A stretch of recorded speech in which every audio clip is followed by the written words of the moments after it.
C'est bon, vous recevez mon écran? Oui, maître.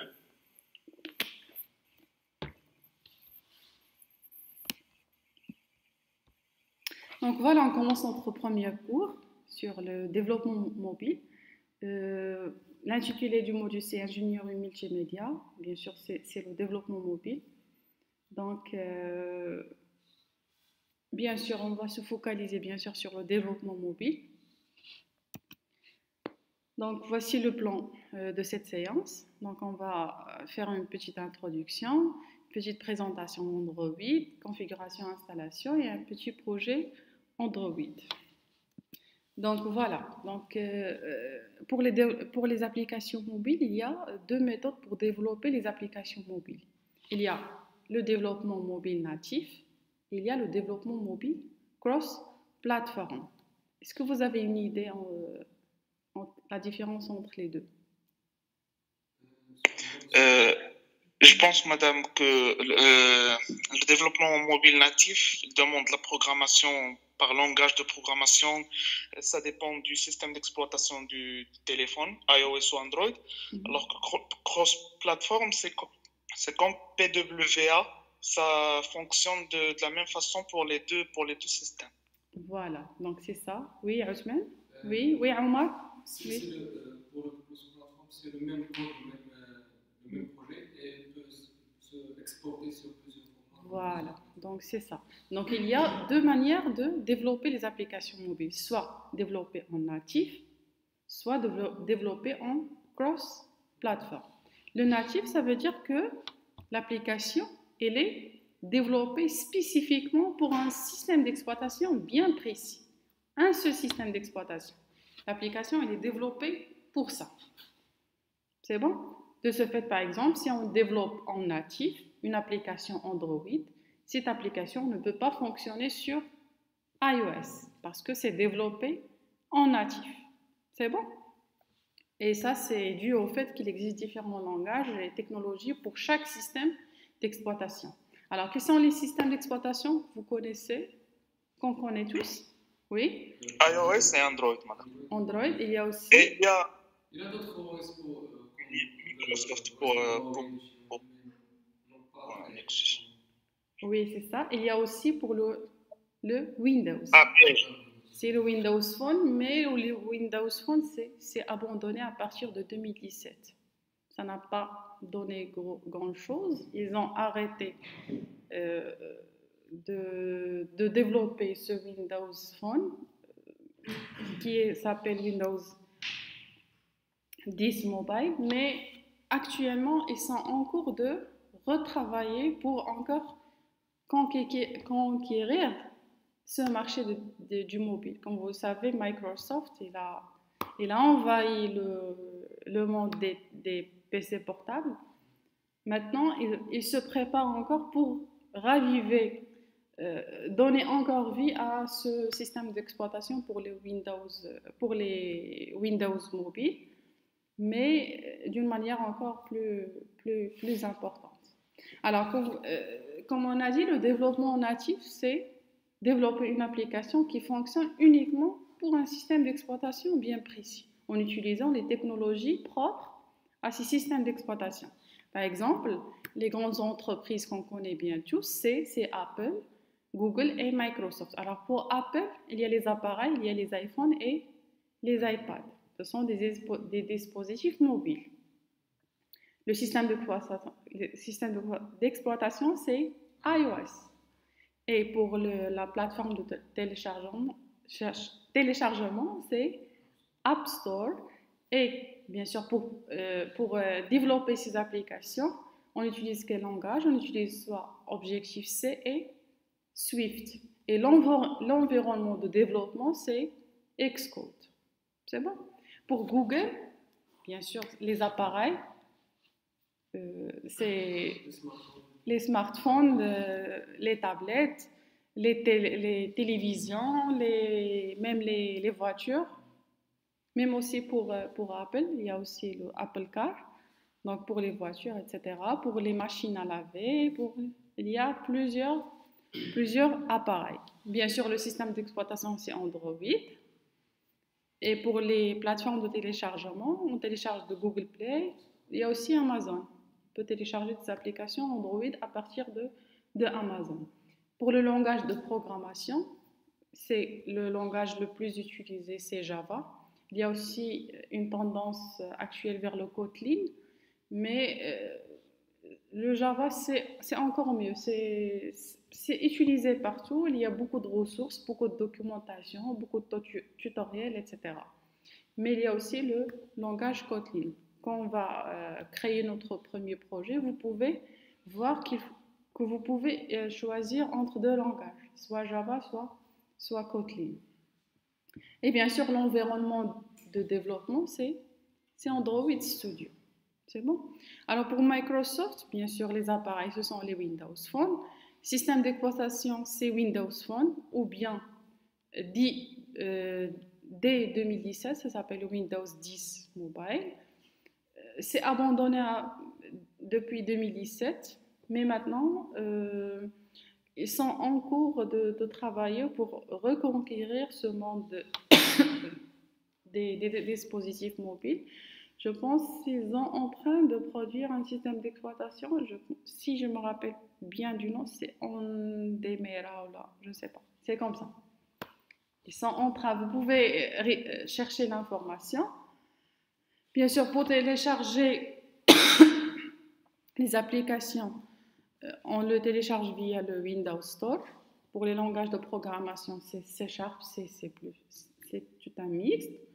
Et bien sûr, l'environnement de développement, comme vous le savez bien, pour les technologies .NET, c'est Visual Studio.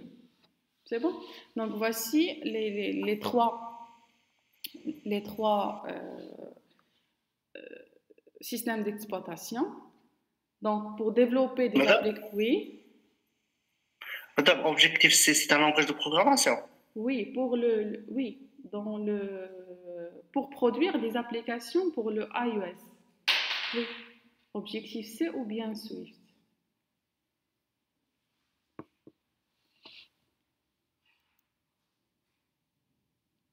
Donc voilà les trois systèmes d'exploitation. Ça veut dire si on développe une application native, ça va être pour un système d'exploitation.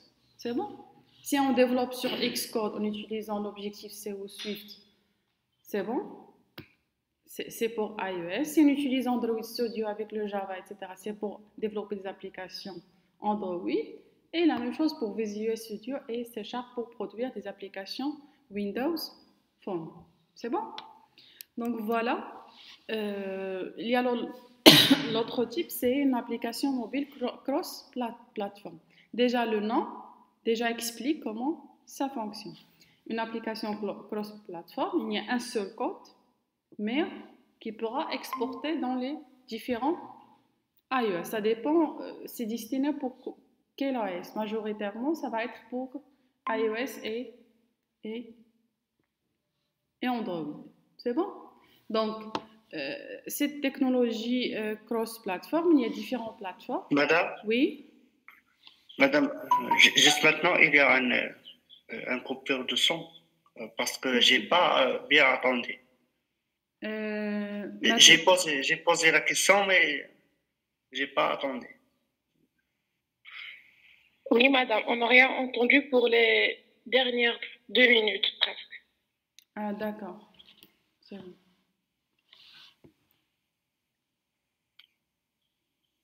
Je vais voir.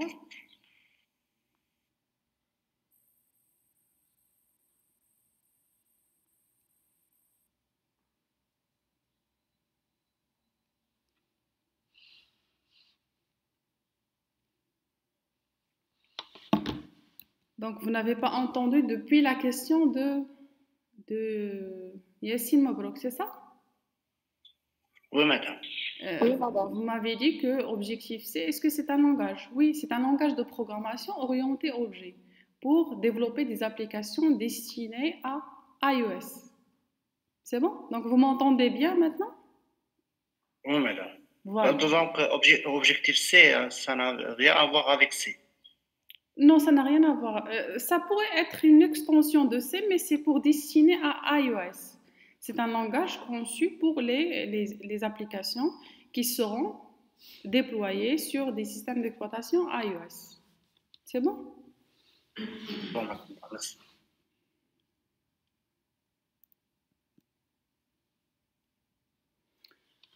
Alors, on a dit tout à l'heure, donc, pour développer des applications conçues pour les systèmes d'exploitation iOS, on utilise le Xcode et on utilise le langage Objective-C ou Swift. Donc voilà, comme ça on peut développer une application pour iOS.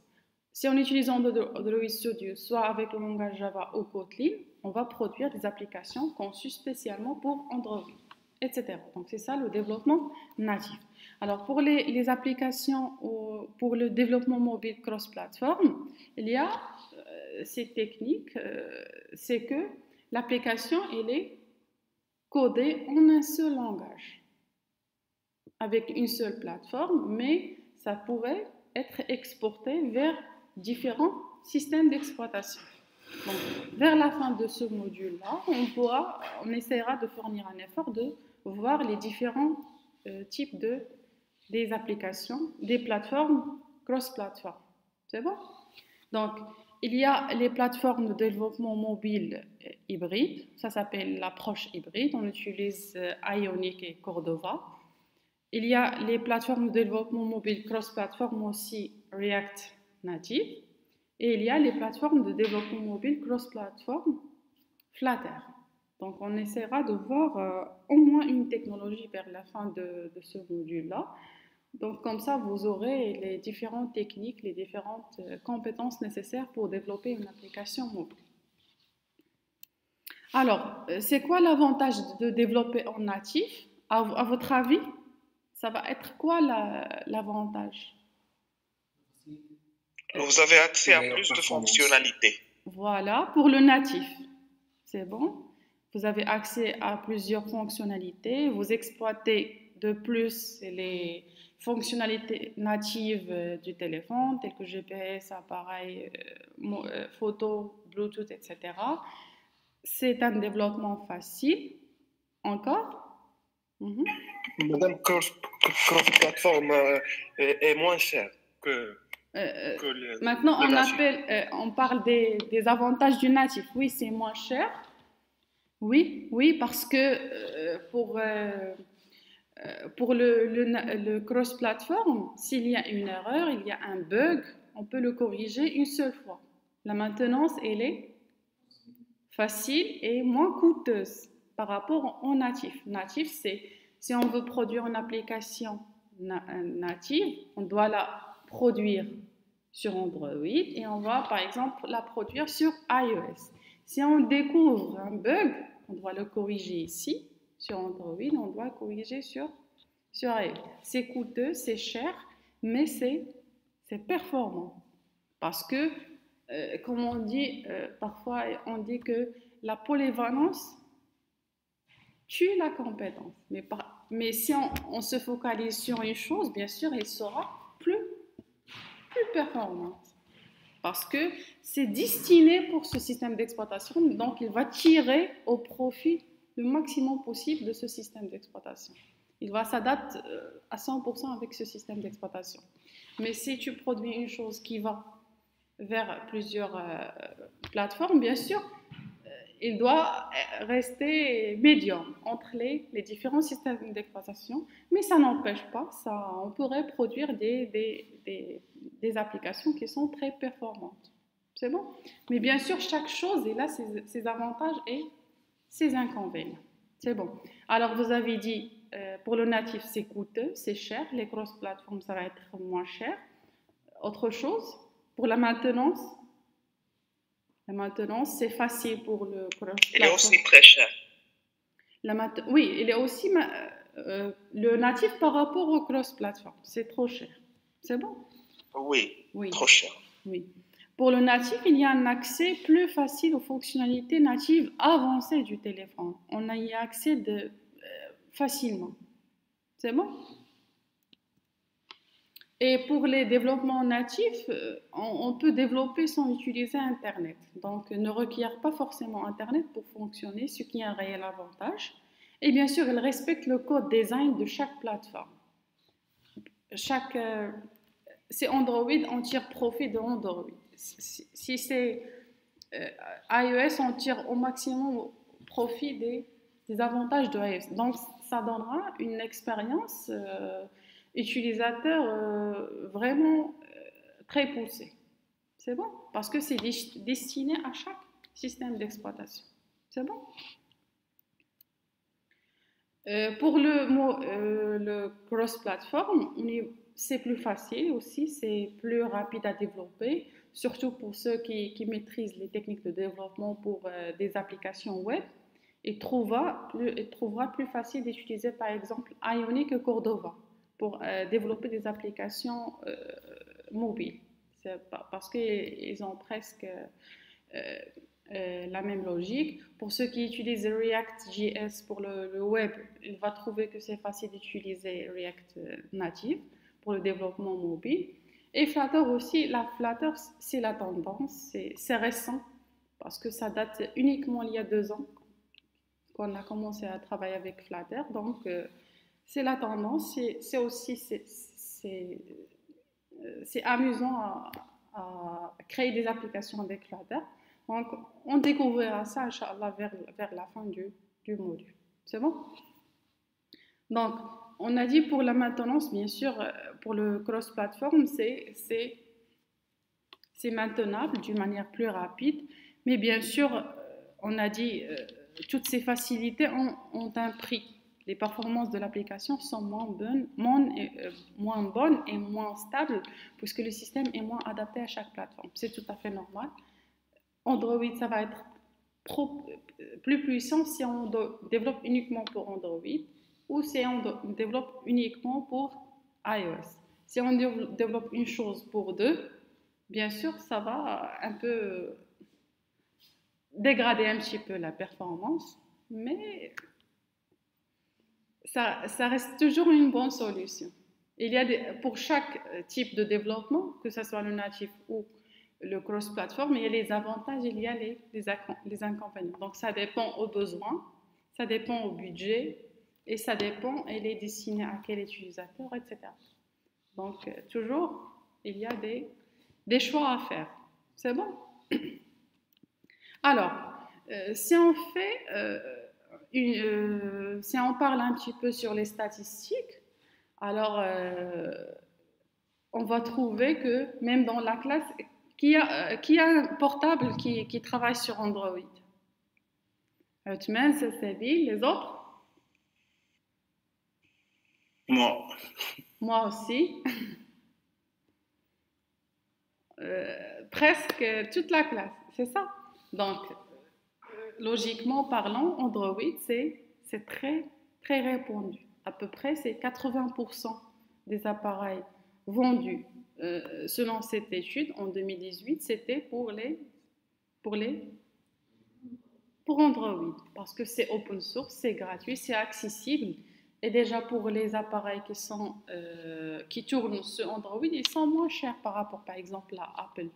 Les produits Apple qui sont sur iOS, ils sont trop chers par rapport aux dispositifs qui tournent sur Android. Donc c'est pour cela, ça justifie bien ces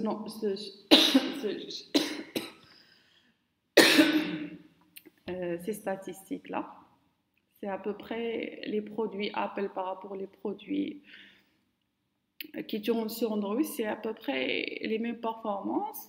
Bien sûr, iOS, ils sont performants au niveau du graphique, au niveau de la vidéo, etc. Mais le prix, c'est à peu près le double.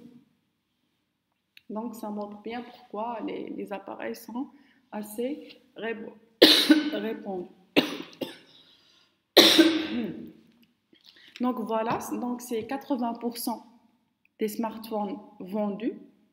Selon cette étude, c'est 80%. Et c'est pour cela, ça mérite bien d'être acquis comme compétence. Donc c'est pour cela, on va commencer notre cours, on va aborder une grande partie pour ce module-là, pour étudier Android. parce qu'il y a beaucoup de choses à faire. Il y a beaucoup de choses à voir. Il y a vraiment beaucoup de choses à apprendre. Et ça vaut le coup. Comme vous voyez, c'est un grand pourcentage.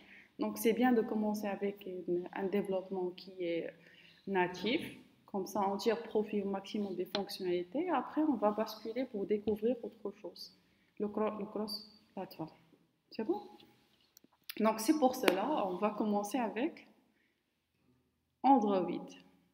Il a la part de Lyon dans notre module. Et ça vaut le coup. Donc, c'est quoi Android? Vous le connaissez tous. C'est un système d'exploitation open source conçu pour les dispositifs mobiles au sens large. Ça veut dire tout appareil qui est mobile, ça peut être tourné sous un système d'exploitation qui est Android. Que ce soit pour les téléphones, les PC, les tablettes, les machines à laver, etc., les fours, les voitures, etc. Donc, il est fondu sur le noyau Linux. Il est lancé en juin 2017 à la suite du rachat par Google en 2005 de la start-up Android Inc. Donc, Android, c'est de Google. Il a commencé à voir le jour après l'achat d'une entreprise, d'une start-up qui s'appelle Android Inc. C'est à ce moment-là que commence Android à être développé, à être commercialisé. C'est pas plutôt commercialisé, mais plutôt utilisé. C'est bon? Donc voilà, on va visiter ce lien-là.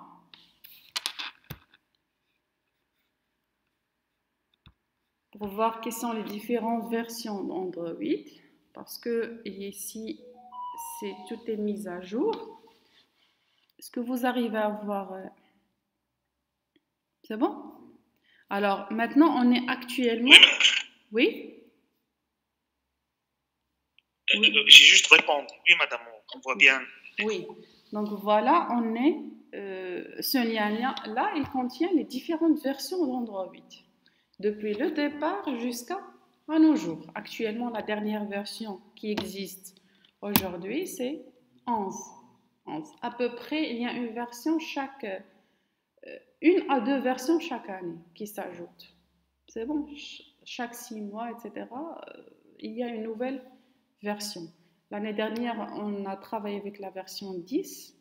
C'était la version 10. Maintenant, on est avec la version 11. C'est bon? Vers le mois 6, mois 7, etc., il y avait la version 10. Maintenant, regardez la version Android 11 a sorti donc, le 8 septembre 2020. Donc, à peu près chaque 8 mois, chaque 7 mois, il y a une nouvelle, ou chaque année, ça dépend, il y a une nouvelle version. Donc, voilà, voici la première version. Regardez, la première version. La voici, c'est Android 0.9, sorti le 22 août. Bien sûr, il y a 0% part de marché parce que ça n'existe plus. Quelqu'un qui possède un appareil mobile qui a Android 0.9. Donc, c'est daté, c'est normal, il n'y a aucune part de marché. Donc, vous voyez, ils n'ont pas spécifié quelles sont les différentes fonctionnalités. Alors, pour la version qui suit, c'est la Android 1.0. Ça s'appelle Apple Pie. Donc, voilà quelles sont les différentes fonctionnalités offertes. Il est publié en 23 septembre. Toujours, c'est 0% dans le part de marché. Après, il y a Android 1.1. Ça s'appelle Banana Bread. Donc, les fonctionnalités qui s'ajoutent, c'est afficher et cacher le pavé numérique, incluant le quoi? Le menu d'appel. Vous voyez, ce sont des applications maintenant qui sont très, très banales pour nous. Donc, vous voyez, à l'époque, ils étaient des nouveautés. C'est bon? Donc, c'est un support pour sauvegarder les fichiers attachés ou MS. Sorti le 9 février. Bien sûr, part de marché, c'est 0%. Après vient la version 1.5, il s'appelle Cupcake. Regardez les fonctionnalités qui s'ajoutent aux dernières versions. Support pour les claviers virtuels en 3 parties avec prédiction des mots dictionnaire personnalisé. Enregistrement vidéo dans les formats MPEG 4 et 3G, GP. Vous voyez donc, oui, des fonctionnalités qui étaient à l'époque vraiment une nouveauté. C'est bon? Et ça, c'est le développement, c'est l'évolution. Il y a toujours d'évolution. Donc, les noms des versions en alphabétique. oui, oui, ordre alphabétique, mais il utilise des mots Des desserts. desserts ou bien des bonbons ou bien des gâteaux, etc. Mais jusqu'à Android 10, ils ont arrêté ces appellations-là. C'est bon? Ils ont commencé à penser à Android 10, Android 11, etc. C'est plus sérieux, oui, voilà. C'est encore plus mûr, c'est bon? Donc voilà, donc voici les premières versions. Donc on avance avec les versions. Regardez, on avance, on est en 2009, 2010. Regardez, dans la même année, il y a plusieurs versions. C'est bon? Ouais. Gingerbread, honeycomb, etc. Regardez les différentes versions. Voilà. On est en 2013. On avance, on avance. Voilà. Avec des choses qui sont plus récentes. Par exemple, en 2017, c'est Android 8.1. Afficher le niveau de batterie c'est à ce moment-là qu'on a commencé à voir l'affichage de la batterie dans le menu rapide des paramètres pour les dispositifs connectés via Bluetooth. Assombrer les boutons de navigation quand ils ne sont pas utilisés, etc. Voilà, donc la part de marché actuellement des dispositifs qui utilisent le Android 8.1, c'est 15%. Alors, pour le Android 9, c'est 10,4%. C'est à partir de 2018. Et voilà, on est pour les dernières versions Android. C'est la version, c'est Android 10. Les fonctionnalités qui sont nouvelles, c'est meilleure confidentialité. Les applications nécessitent une permission pour accéder à votre position ou aux fichiers en arrière-plan. Accès limité aux identifiants de l'appareil. Accès aux paramètres système dans les apps à travers un panneau flottant, etc. Donc, voici les nouveautés de Android 10. Alors, principale fonctionnalité développeur ajoutée, c'est MIDI API, bulle de notification, authentification biométrique dans les apps. C'est sorti le 3 septembre 2019. C'est l'API, le niveau de l'API, c'est 29. Donc, actuellement, la dernière version, c'est Android 11. Alors, les caractéristiques majeures ajoutées, c'est capture d'écran vidéo, amélioration des permissions, conversation sous forme de bulle. Alors, les principales fonctionnalités développeurs ajoutées, détection de la 5e génération, les réseaux 5G dans les apps, Captive Portal API, partage de datasets, debugging sans fil, etc. C'est la date de sortie, c'est septembre 2020 et l'API level, c'est 30. Donc voilà, voici les différentes versions d'Android depuis la première version jusqu'à la dernière. Donc je reviens au support.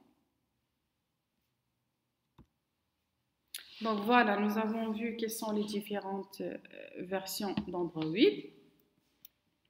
Alors, c'est quoi les avantages d'Android? C'est un système d'exploitation qui est open source. Donc, c'est accessible, tout le monde avec lequel peut travailler. Il est gratuit ou presque. Par exemple, si vous voulez,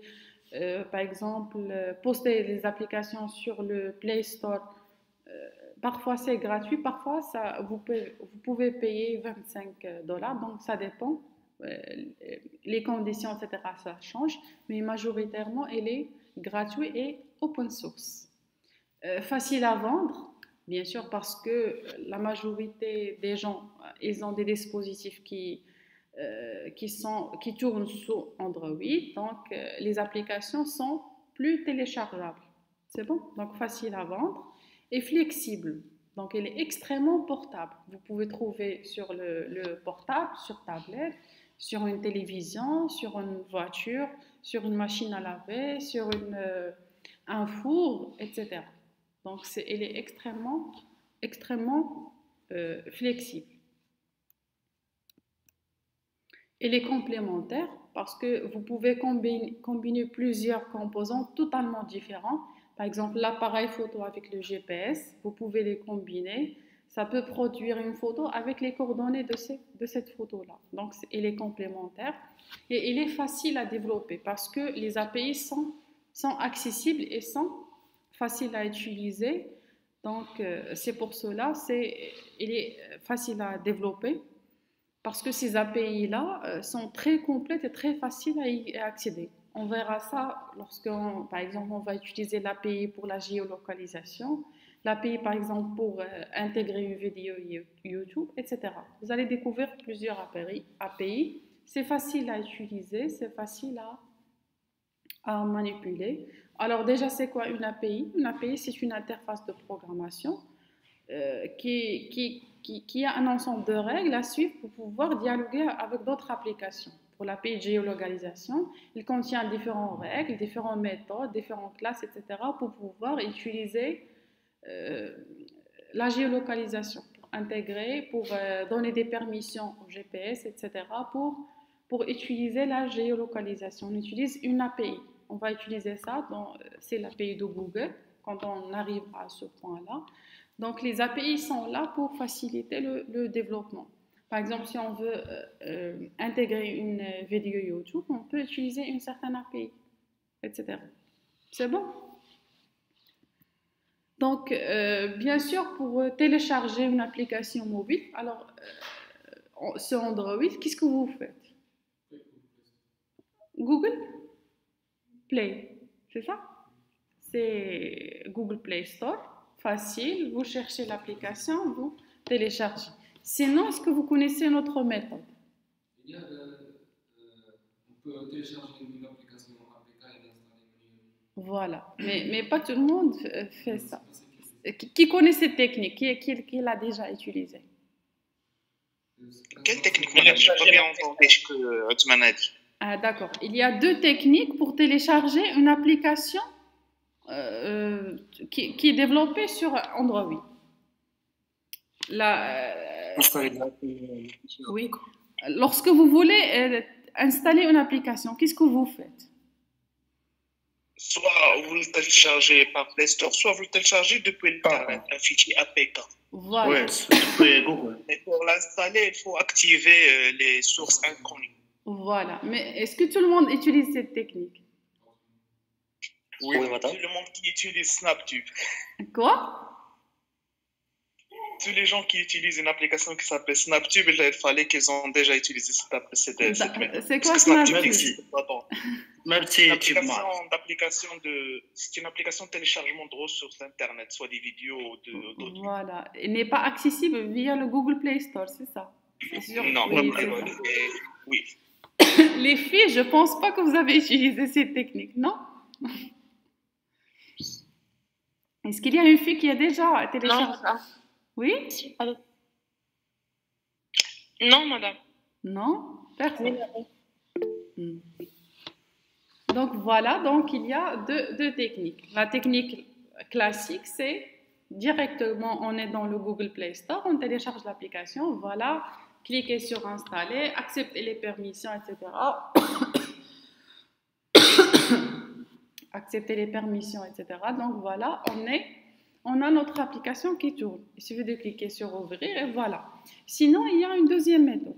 Deuxième méthode, comme les garçons, ils ont cité, c'est l'APK. Ça veut dire télécharger le package de l'application. Ça s'appelle l'Android package d'une application. Alors, comment on fait pour les gens qui ne le savent pas. Donc, alors, qu'est-ce qu'on fait? Première des choses, pour installer un APK sur un téléphone, toujours, bien sûr, il faut aller sur les paramètres de sécurité de votre téléphone et activer que le fait que vous pouvez télécharger des applications de source inconnue. C'est bon? Vous cliquez sur OK, c'est bon. Et maintenant, vous allez sur le site APK Mirror. C'est bon? On cherche l'APK. Voilà, regardez pour le WhatsApp. On a cherché WhatsApp, l'APK du WhatsApp. Voilà, nous l'avons trouvé. Alors, qu'est-ce qu'il reste? Il faut cliquer sur Installer et poursuivre les étapes suivantes. C'est bon? Donc, voilà une deuxième méthode pour installer une application Android en utilisant le package Android ou bien sûr, qui ont l'extension .apk. Alors, déjà, pour chaque système d'exploitation, il y a une certaine architecture.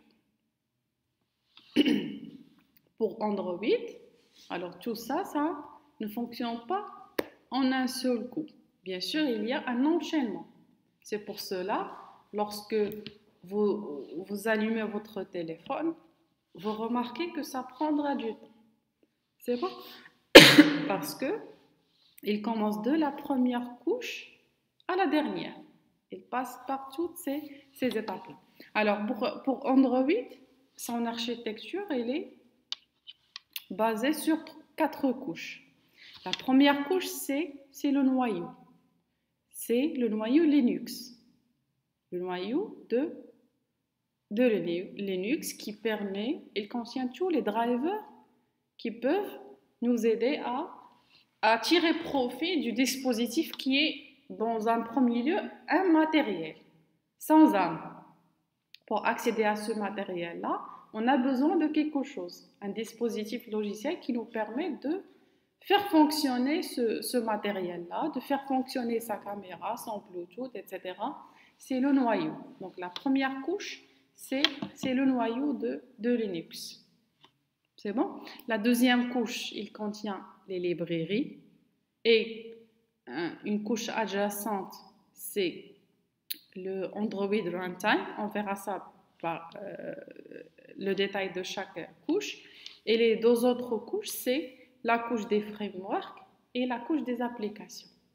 Alors, lorsque vous allumez vos téléphones, c'est bon, c'est allumé, vous accédez, on est dans quelle couche? C'est allumé. Voilà. Ça veut dire lorsqu'on clique sur une application, on est dans la couche application. C'est bon. Mais bien sûr, cette couche-là, elle est en communication avec les autres couches, jusqu'à arriver à la dernière couche qui est le kernel, le noyau. C'est bon? Alors, pour la première couche, c'est le noyau. Android s'appuie sur un noyau Linux 2.6 qui agit également comme une couche d'abstraction entre le matériel et le reste de la pile logicielle pour accéder aux périphériques, caméra, audio, Bluetooth. Il apporte aussi les services de sécurité, le gestionnaire de la mémoire. Alors, pour avoir un contact avec le matériel, bien sûr, il nous faut un dispositif logiciel qui est quoi? Qui est le noyau, qui permet d'avoir un certain nombre de drivers qui peuvent nous aider à utiliser les dispositifs matériels, les périphériques de notre appareil. Donc, c'est le noyau. Il vient après la couche des librairies. Les bibliothèques natives, ils fournissent ces librairies-là. Ils nous permettent d'avoir un accès direct aux ressources du système. C'est en quelque sorte la base de l'ensemble du système au niveau supérieur. Je vous donne un exemple, la librairie SQLite. Retenez bien ce nom qu'on va utiliser dans la suite de notre cours. Lorsqu'on veut développer une application qui fait un stockage local, on doit utiliser une librairie qui est le SQLite. Bien sûr, cette librairie nous permet d'accéder au stockage de notre téléphone qui est une mémoire. C'est bon? Le matériel avec le logiciel. C'est bon? Donc, on va utiliser cette librairie SQLite. C'est bon? On verra ça en détail par la suite du cours. Madame, Oui? j'ai une question. Ces librairies sont programmées avec Java ou avec C ou C++? C'est quoi? C'est quoi votre question? Ces librairies, par exemple, SQLite, est-ce qu'il est programmé par Java? Est-ce qu'ils sont programmés par Java? Ça, à vrai dire, je ne sais pas. J'ai jamais ouvert une librairie et j'ai cherché par quoi c'est majoritairement les librairies, à ma connaissance, ils sont à base de C.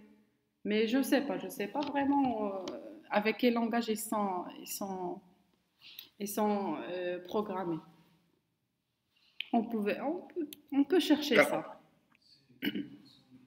Est-ce que là, c'est avec quel langage? Avec C?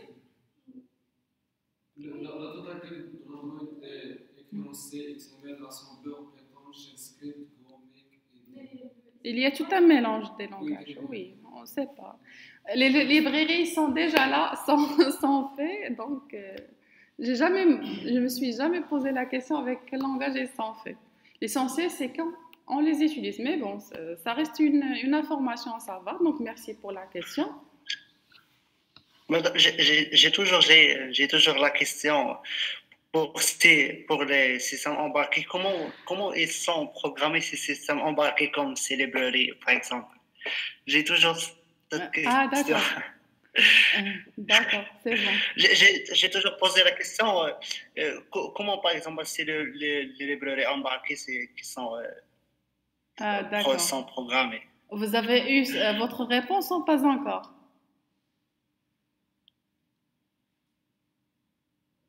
Yassine?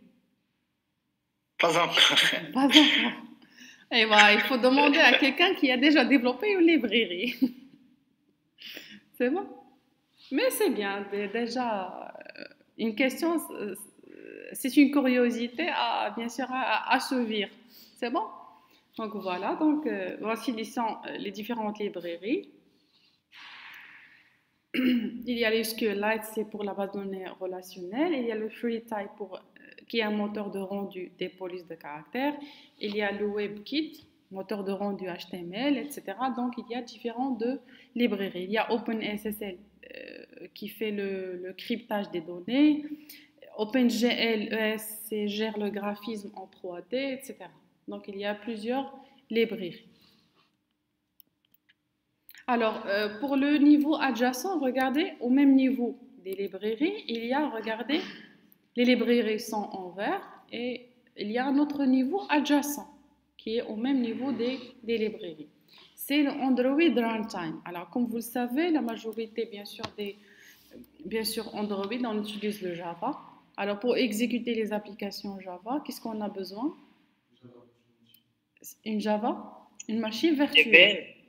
Voilà, c'est une machine virtuelle pour tourner les applications développées en Java. Alors, c'est le même concept, le même principe, sauf c'est un peu, c'est pas la même Java machine virtuelle que vous connaissez, mais c'est une machine virtuelle conçue spécifiquement pour Android. C'est bon?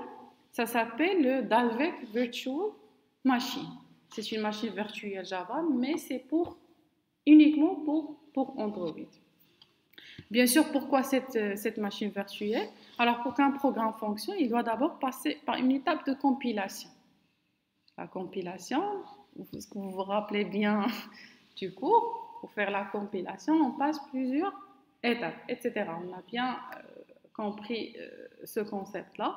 Donc, cette compilation-là, c'est traduire un code source en un bytecode qui sera compréhensible par la machine. Pour Android, c'est ça le rôle d'avec Virtual Machine, c'est faire cette opération-là. Mais sauf la différence, c'est que on ne s'arrête pas seulement au bytecode. Le code source Java se traduit en bytecode et se traduit encore une fois. Alors, on verra cette chaîne-là. Regardez. On est maintenant dans le développement. Avec l'Android SDK, on produit notre code source. Il est en Java. Regarde, la compilation sur Android, ça se fait en 2 étapes, en utilisant la machine virtuelle Dalvik. La première compilation, elle transforme le code source Java en bytecode Java. Il y a une seconde compilation. Le bytecode Java se transforme en bytecode Dalvik. Et voilà, le programme s'exécute. Donc, c'est une machine virtuelle, mais conçue spécialement pour Android. C'est bon, il est optimisé d'une manière de telle sorte qu'il fonctionne pour Android. C'est bon? Alors, pour la troisième couche, il contient les frameworks. Les frameworks qui nous permettent, qui nous aident à développer les applications. C'est bon? Par exemple, pour les applications Android, dans chaque application, il y a plusieurs écrans. Voici, par exemple, lorsque vous vous connectez sur Facebook. Le premier écran, par exemple, que vous recevez, c'est le login ou le mot de passe. Lorsque vous accédez, ça vous emmènera vers un deuxième écran. Lorsque vous cliquez sur Amis, vous allez accéder à un troisième écran, etc. Alors, ces écrans-là, pour Android, ça s'appelle les activités. On verra ça en détail. Alors, les activités. Alors, pour gérer ces activités, il y a par exemple un framework qui s'appelle Activity Manager. Alors, donc tout ça, c'est pour cela dans cette couche, il y a l'ensemble des frameworks, application framework, qui nous permettent de développer les applications. C'est bon? Donc, cette couche-là, elle contient les frameworks applications. La dernière couche, c'est la couche application. Lorsque vous achetez un téléphone portable Android, vous l'allumez, vous trouvez déjà qu'il y a des applications déjà installées. L'application appareil photo, c'est une application. L'annuaire, c'est une application. Le calendrier, c'est une application, etc. Ces applications sont déjà installées. Donc, on est déjà dans la couche application. On pourra rajouter d'autres applications. Vous allez voir comment on fait lorsque on développe notre application et comment on la déploie sur le téléphone. Je m'excuse. Donc voilà, on est dans la couche application. Il y a aussi les applications qui sont déjà disponibles, disponibles à utiliser. La messagerie, les SMS, MMS. Actuellement, on trouve Gmail, on trouve Drive, on trouve Google Photos, etc. qui sont déjà installés. Donc, on est dans la couche application. Mais bien sûr, pour la couche application, une application ne fonctionne pas seulement en une seule couche. Elle doit communiquer, bien sûr, avec les frameworks d'application qui vont appeler des librairies pour pouvoir communiquer avec le matériel, le stockage, l'appareil, etc. Bluetooth, etc. Donc, c'est ça le concept, c'est ça l'architecture. Je m'excuse.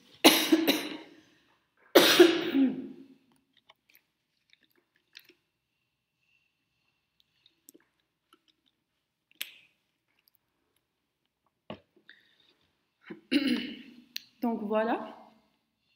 Donc c'est ça l'architecture Android. Alors déjà, on a parlé Android. C'est quoi Android? C'est quoi son historique? C'est quoi l'avantage de développer les applications natives? C'est quoi l'architecture d'Android? Maintenant, on va entamer la partie développement. Bien sûr, pour développer les applications Android, qu'est-ce qu'on avait dit? On doit utiliser un environnement de développement conçu pour les applications Android. Et bien sûr, pour installer ce environnement de développement, Alors, lorsque vous avez utilisé, je pense, Eclipse, IntelliJ, etc., pour développer des applications Java, vous avez installé avant tout quoi? Le GDK. Le GDK. Le GDK, bien sûr. Et vous avez utilisé votre environnement de développement. Vous avez utilisé Eclipse, c'est ça? Vous pouvez aussi utiliser IntelliJ. La même chose pour Android. Alors, pour développer une application Android, le développement s'appuie sur deux choses. Le langage Java. On pourra utiliser bien sûr Kotlin. Il y a aussi Kotlin. Et le SDK. Il y a deux choses. Le SDK, c'est quoi? C'est un ensemble, c'est une boîte à outils qui contient les outils pour développer les applications mobiles. Ça s'appelle le Software Development Kit, un ensemble de kits qui permet d'avoir un environnement de développement facilitant la tâche du développeur. Alors au début, il y avait quoi? Il y avait Eclipse. Et pour développer des applications pour Android, qu'est-ce qu'on fait? On intègre un plugin. Ça s'appelle l'ADT. Mais cette technique-là, elle est abandonnée. C'est bon, antédatée, donc deprecated, donc il n'est plus utilisé. Alors maintenant, qu'est-ce qu'il y a?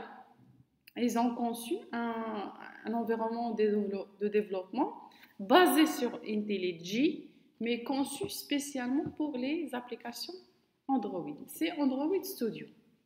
C'est notre environnement de développement. Sur Android Studio, il y a un SDK. Un SDK, c'est une boîte à outils. Donc, c'est un ensemble complet d'outils de développement. Il inclut un débogueur, des bibliothèques logicielles, un émulateur pour visualiser les applications et des exemples de code, par exemple, et les API, les tutoriels. Donc, c'est une boîte à outils qui est à notre disposition. Il suffit de la télécharger pour utiliser les différents outils pour développer les applications mobiles. Par exemple, je donne un exemple, grâce à ce SDK, on peut visualiser l'application qu'on va développer. Pour la développer, ça va tourner sur quelque chose. Sur quoi? Sur un émulateur. C'est la simulation d'un téléphone portable. C'est bon? C'est grâce à ce SDK-là. C'est bon? Alors, bien sûr, l'environnement de développement avec lequel on va travailler, c'est le Android Studio. Alors, comme je vous ai dit, depuis 2015, les développeurs ont basculé vers Android Studio comme étant les IDE IntelliJ ayant subi l'intégration de fonctionnalités de développement Android. Alors, comme je vous ai dit tout à l'heure, avant 2014, il n'y avait seulement que Eclipse. Pour développer Android, on ajoute un plugin. Ça s'appelle l'ADT. Depuis 2015 jusqu'à nos jours, il y a tout un environnement de développement conçu pour les applications Android qui est Android Studio. C'est avec lequel on va travailler. Alors, bien sûr, pour télécharger Android Studio, avant tout, il faut installer le GDK parce que c'est basé sur le Java. Donc, je pense que vous n'aurez pas de problème à ce point-là. C'est déjà installé. C'est bon? Sinon, mais je suis sûre que tout le monde l'a installé. Et bien sûr, il faut installer Android Studio. Donc, il faut aller sur ce lien-là et chercher Android Studio, adapté bien sûr à votre système d'exploitation de PC. Alors, pour ceux qui utilisent le Windows 32 bits, vous pouvez dézipper le fichier téléchargé et récupérer l'exe à partir du chemin suivant. Sinon, là, vous allez vous débrouiller pour télécharger Android Studio. Donc, une fois téléchargé et installé, donc, Android Studio, il est gourmand au niveau de la mémoire. Il prend beaucoup de... Est-ce que vous l'avez déjà installé? Non? Oui? Oui, madame. Ça s'appelle, oui? Othman? Longtemps, il y a longtemps, oui. Mais je suis sûre que vous ne l'avez pas encore tous installé. Pas encore Hotman, il y a d'autres, quelqu'un d'autre. Donc voilà, une fois vous installez Android Studio, qu'est-ce qu'il reste? Il reste à le configurer. Ça veut dire ajouter cette boîte à outils, qui est notre SDK. Alors pour l'ajouter, il faut juste aux pages d'accueil d'Android Studio, il faut aller sur le configure et choisir SDK Manager. On clique sur ça, il va nous donner l'ensemble des SDK qu'on souhaite télécharger. Donc de préférence, utilisez 3 SDK disponibles. C'est bon? Sinon, une seule suffit. Mais vous pouvez choisir autre version. Par exemple, dans cette image-là, il y a l'Android 7.1 qui est l'API level 25. On coche ça et on fait, soit on fait les updates ou bien on installe. Donc, il faut installer une version SDK. Ensuite, regardez, il faut aller sur Show Package Details pour savoir, pour s'assurer quels sont les éléments essentiels dans la SDK. Les éléments essentiels dans la SDK, c'est bien sûr le SDK Platform, les sources pour Android et le Google Play Intel. C'est l'image du système d'exploitation qui va tourner sur l'émulateur. C'est bon? Donc, ces 3 éléments-là, et bien sûr, et il faut rajouter aussi les Google API. Il faut les cocher et comme ça, vous lancez les installations. C'est bon?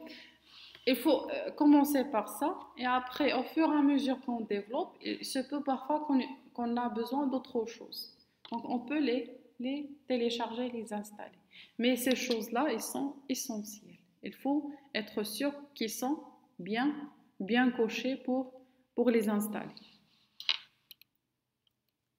Donc, les choses essentielles, c'est l'Android SDK et l'image du système d'exploitation qui est Intel 86 Atom. On coche ça.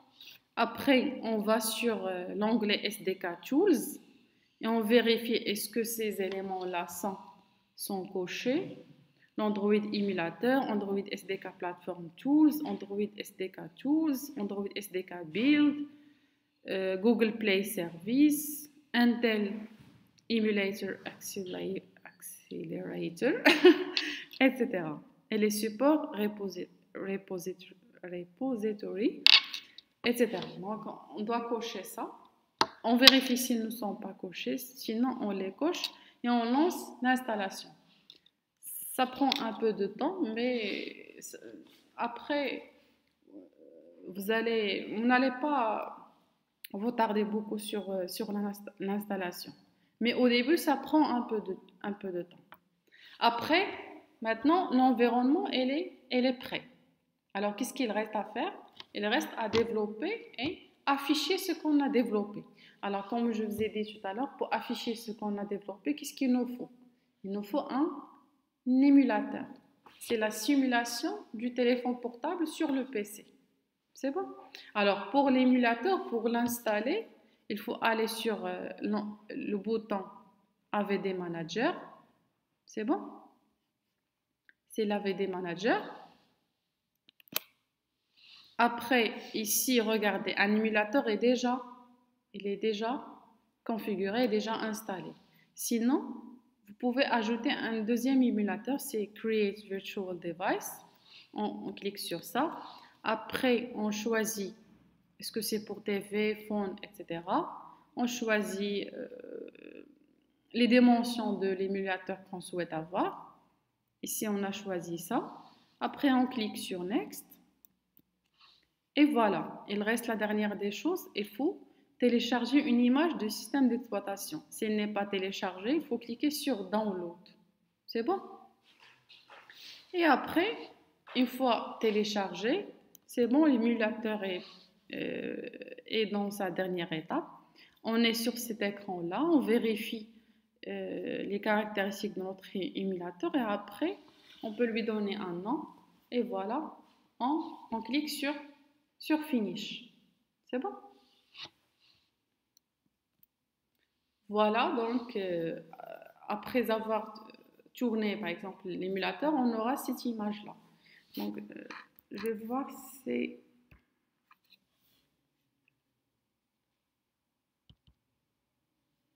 je vais tourner cette application par exemple.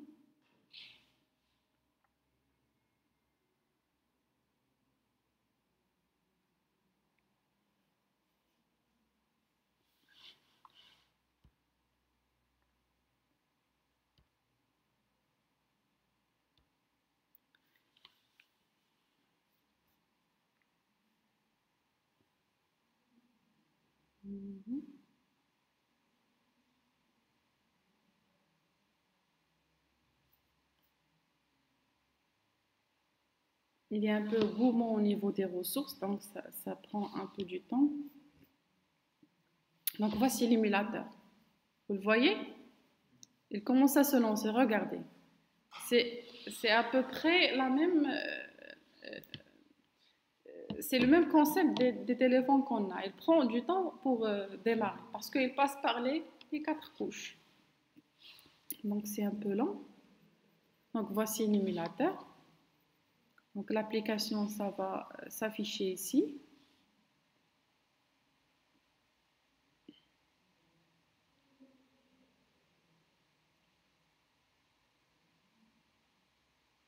Regardez le démarrage.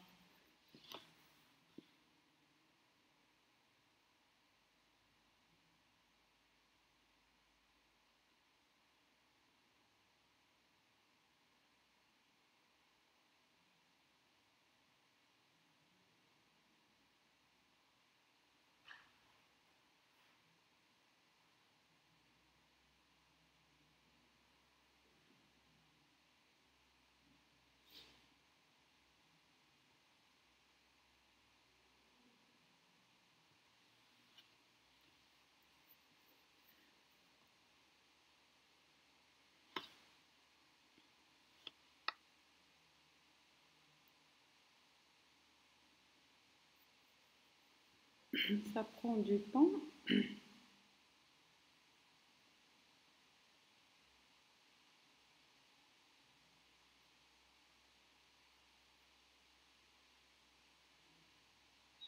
Madame Aïtan a posé une question sur le chat.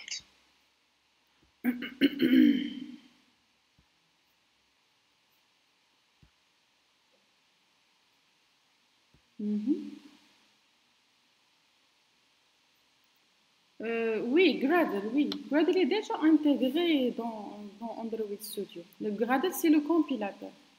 Oui.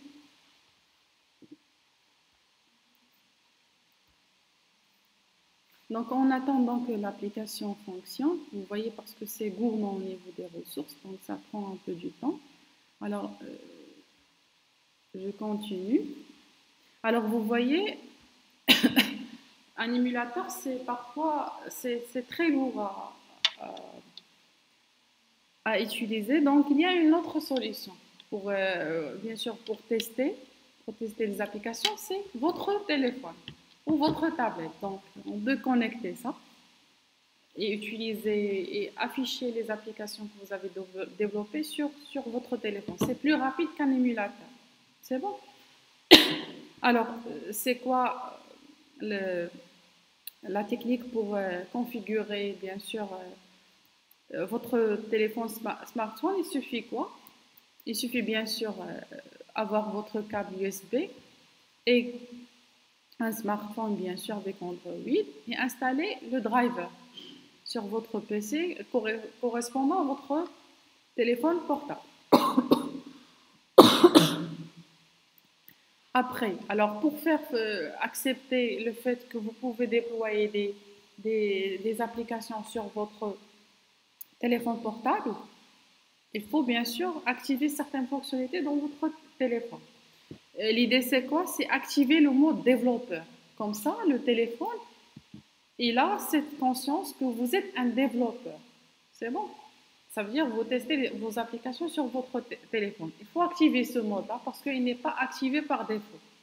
Alors, ça dépend de type de chaque téléphone. Alors, sur ce téléphone-là, pour activer ce mode développeur, on va aller sur à propos du téléphone. Après, on va sur information sur le logiciel et on va sur le numéro de build. Alors, pour activer le mode développeur, il faut cliquer plusieurs fois sur ce numéro de build. Une fois ce message, par exemple, a été affiché, ça veut dire c'est bon, on est dans le mode développeur. Il suffit de quoi? Il suffit d'activer les options de développement et de débogage USB de votre téléphone portable. Donc, il faut aller sur les options de développement. Il faut après faire le débogage USB. Et après, bien sûr, vérifier les applications fonctionnant via USB. Ça, c'est propre à chaque téléphone, à chaque marque, à chaque type de téléphone. Et après, vous pouvez utiliser, tester vos applications directement sur le téléphone portable. Le principe, c'est activer le mode développeur et le débogage USB de votre téléphone. Donc, après tout ça, l'Android Studio il est prêt, l'émulateur est prêt, votre téléphone est aussi prêt pour recevoir vos premières applications. Bien sûr, on commence avec un premier projet. Donc, un premier projet, comme vous n'aurez pas trouvé de problème, pour commencer un nouveau projet, il suffit de cliquer sur New Project. New Project. Ici, puisque vous êtes des débutants, il vaut mieux commencer par un petit project. Ça veut dire un petit activité. Ça veut dire c'est vous qui allez développer les interfaces. Si vous utilisez, par exemple, des basic activités, vous allez avoir une activité qui contient déjà un menu, qui contient un bouton flottant, etc. Ça, c'est déconseillé pour les débutants. Il faut commencer vraiment à zéro. Parce que c'est quoi la chose la plus délicate dans Android, à votre avis? Vous allez rencontrer ce problème. Ce n'est pas les applications, ce n'est pas les API, ce n'est pas la géolocalisation, c'est quoi la chose la plus difficile? L'interface graphique. C'est la chose la plus difficile dans Android. Parce que c'est quoi l'enjeu de l'interface graphique? La responsivité. Oui. La responsivité, est-ce qu'il est la chose la plus difficile? C'est pas la responsabilité, c'est la conception de l'interface graphique. Parce que c'est quoi la difficulté? C'est que cette application-là, il peut s'afficher correctement chez moi, mais lorsque vous faites la rotation, il perd ses dimensions. Oui, responsive et adapté à chaque device. Il doit garder ses dimensions pour chaque device, que ce soit pour tablette, et c'est ça la partie la plus difficile dans Android. C'est garder cette interface qui ne se déforme pas. C'est bon? Donc c'est ça. Donc il vaut mieux commencer par une petite activité et commencer en douceur, petit à petit, pour concevoir ces interfaces-là. Donc, toujours, il faut commencer par une petite activité pour commencer vraiment à zéro. Après, il faut donner un nom au projet, l'emplacement, etc. Le langage, ici, il y a le langage Java. Vous pouvez aussi utiliser le langage Kotlin, mais de préférence Java. Java, c'est le plus utilisé, assez répandu. Il y a beaucoup de ressources, il y a beaucoup de tutoriels, etc. Donc, vous pouvez toujours trouver l'information. C'est bon? Et il faut bien sûr spécifier c'est quoi le minimum API level. À votre avis, correspond à quoi ce minimum API level? C'est l'API qui correspond aux versions d'Android. Voilà. Donc, il vaut mieux choisir une API minimum. Comme ça, vous êtes sûr que votre application tourne sur la plupart des devices. C'est bon. Par exemple, regardez. Ici, on a choisi le minimum. Le minimum, c'est l'API 23. C'est l'API 23. Regardez. On a seulement 62% des appareils sur lesquels notre application peut fonctionner. Donc, il est préférence toujours d'utiliser un minimum d'APK, par exemple 16 ou 17. Comme ça, on aura 100%. On est sûr que notre application, il va fonctionner sur tous les appareils qui sont disponibles. Que ce soit des appareils qui ont 4 années d'ancienneté ou bien pour les appareils qui ont la dernière version d'Android. C'est bon? Donc toujours, alors lorsque vous allez commencer à créer vos projets, vous allez choisir le minimum API et vous allez remarquer le pourcentage. Pour le 23, c'est 62%. Si il utilise 20, il va nous dire par exemple c'est 70%. Si il utilise 19, il va nous dire c'est 80%, etc. Ils vont mieux choisir l'API dans laquelle c'est affiché 100%. Comme ça, vous êtes sûr que votre application, elle marche partout. C'est bon? Donc voilà, on clique sur Finish. Et voilà, toujours un premier projet qui est le Hello World qui s'affiche. C'est bon? Voilà, c'est le premier. On ne touche à rien. Si on fait tourner l'application, on va trouver cet affichage-là. Voici une application qui contient le Hello World, le texte Hello World. Donc déjà, c'est l'heure de la pause, c'est ça? Donc on s'arrête là, on continue après.